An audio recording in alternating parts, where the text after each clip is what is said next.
جب یہ خلقت ہو رہی ہے تو اب آپ کیا سمجھ رہے ہیں؟ ایکچولی ہماری جو نارمل زندگی ہے اس میں ایک چیز جو ہے وہ بالکل سائلنٹ ہے، یعنی ڈیڈ ہے، یعنی اس کی طرف ہماری توجہ نہیں ہے. وہ کیا ہے؟ وہ دشمن شناسی ہے. یعنی دشمن بھی ہے ہماری زندگی میں یا نہیں ہے یہ ہمیں نہیں پتا، کیونکہ ہمیں ممبر سے بھی میٹھی میٹھی باتیں ملتی ہیں اور ایسی باتیں کریں مولانا صاحب کی قسم سب جنت میں چلے جائیں، کوئی مشکل نہ ہو. باقی زندگی بھی ہماری ایسی ہونی چاہیے کہ ہمیں ایسا اسلام دے کہ ہماری زندگی ڈسٹرب نہ ہو مولانا صاحب، ہمارا بزنس ڈسٹرب نہ ہو، ہمارا کاروبار ڈسٹرب نہ ہو، ہمارا لائف سٹائل بس سیٹ چلتا رہے. ہمیں ایسا اسلام دے. مولانا آج کل یہی ڈیمانڈ ہے ہر کسی کی. آج کل آپ دیکھ لیں ہر کوئی چاہتا ہے کہ ریلیکس موڈ ہو. تو میں آپ کو یہاں بریکٹ میں یہ بات آج آپ کو دے دوں کہ اب ریلیکس موڈ ختم ہے. میں آپ کو بتا رہا ہوں، ہو سکتا ہے ابھی آپ کو یہ میری بات سمجھ میں نہیں آئے، کچھ عرصے کے بعد کہیں لکھ لیجئے گا. ریلیکس موڈ مومنین کے لیے اب دنیا میں ختم ہے. تیار ہو جائے. کیوں؟ ظہور نزدیک ہے.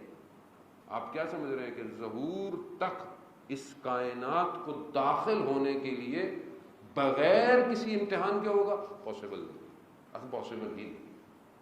آپ سنت انبیاء دیکھ لیں، جب بھی کوئی نبی کسی شہر میں وارد ہوا ہے، کسی قوم میں آیا ہے، کیا ہوا؟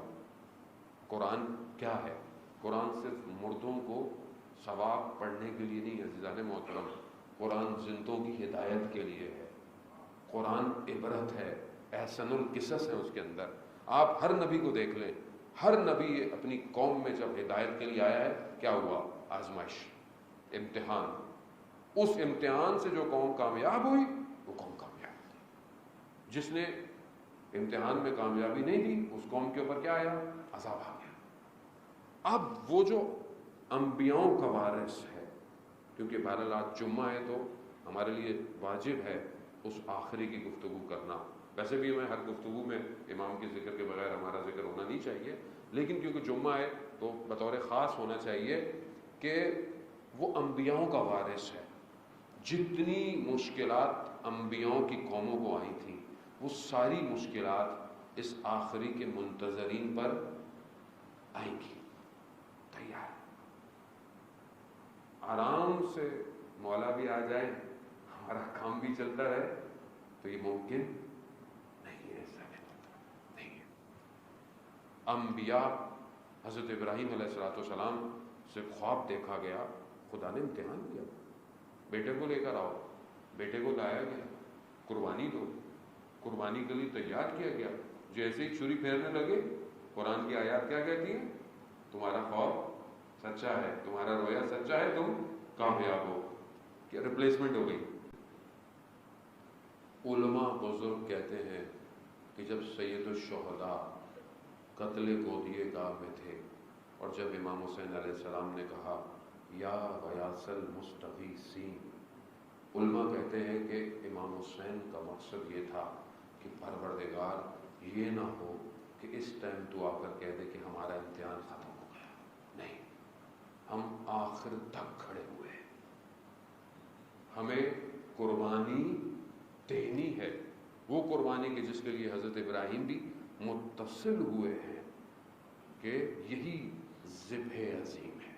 عزیزانہ محترم، یہ بہت بامعرفت گفتگو کہ بہرحال میں چھوٹا سا طالب علم ہوں، شاید میں اتنے بڑے معارف کو اتنی آسانی سے آپ کی خدمت میں پیش نہیں کر سکتا، لیکن امام اس مقام پر آ کر کہہ رہے ہیں کہ پروردگار یہ نہ ہو کہ یہاں پر ایسا ہو جائے کہ تمہارا امتحان پورا ہو گیا، چلو نہیں، یا غیاث المستغیثین، یعنی آخر تک ہم کھڑے رہیں گے جو ہم نے وعدہ کیا ہے.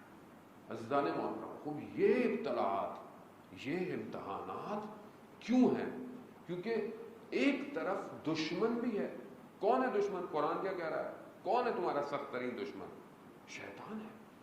شیطان جب یہ قرآن کے اندر یہ کہہ رہا ہے کہ میں انہیں دائیں بائیں آگے پیچھے یعنی چاروں طرف سے شیطان کہہ رہا ہے کہ میں انہیں صراط مستقیم کی طرف نہیں جانے دوں گا، میں انہیں گمراہ کروں گا.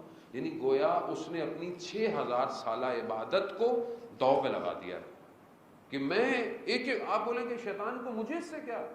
مجھے کیا تعلق ہے، میں کوئی نہ کوئی مولانا ہوں، نہ کوئی عالم ہوں، نہ کوئی پریچر ہوں، نہ کوئی وہ ہوں، نہ آپ اپنے آپ کو کم سمجھے، مگر شیطان آپ کے اوپر توجہ پوری کیے بیٹھا ہے. خوب یہ اس نے قرآن میں یہ گفتگو کی ہے، آسان نہیں ہے قرآن میں اس کا دعویٰ کرنا کہ میں یہ کر دوں گا، میں وہ کر دوں گا. اب جب یہ کرے گا تو پھر کون ہے جو ہمیں اس کے دام سے بچائے گا، اس کی چیزوں سے بچائے گا. عزیزان محترم، اصل جو امتحانات ہے وہ نعمت کا ہے، اور سب سے بڑی نعمت ولایت ہے.